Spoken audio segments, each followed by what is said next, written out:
ରାଜନୀତିରେ ରୁଚି ରଖୁଥିବା ଦ୍ୱିବେଦୀ ଭାଇନା ଆପଣ ଦେଖିପାରୁଥିବେ ଯେ ପ୍ରତ୍ୟେକ କଥାରେ ତାଙ୍କର ମତ ଦେଇଥାନ୍ତି। ଶୁଣନ୍ତୁ କିଏ କହିବ କିଏ ଜିତିବ ହଁ ବର୍ତ୍ତମାନ ଯେଉଁ ପରିସ୍ଥିତି ମଦ ମାଂସ ପଇସା ଯୁଆଡ଼େ ଭୋଟ ସିଆଡ଼େ ତେଣୁ ଆମେ କହିବା କିଏ ଜିତିବ ବୋଲି ଏ ତ ପ୍ରବଳ ରାଲି ଚାଲିଛି ବିଜେପିର ଚାଲିଛି ବିଜେଡ଼ିର ଚାଲିଛି ଆମେ ଦେଖୁଛୁ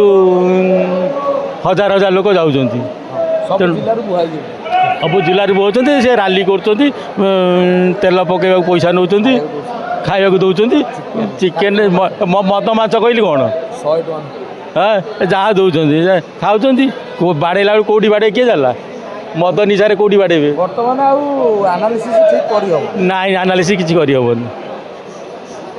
ସବୁ ସେ ସୁନାରେ କାହିଁକି ବଢ଼ୁଛି ସେଟା ପୁଅ ଝିଅ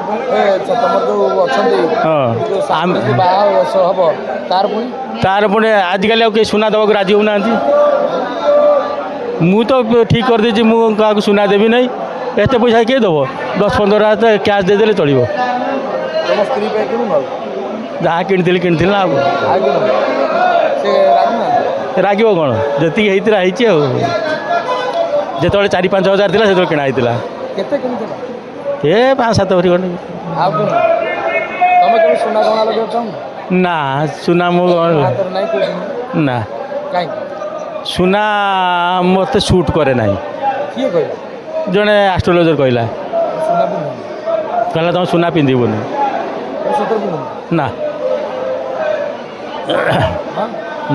ସୁନା ପିନ୍ଧେନି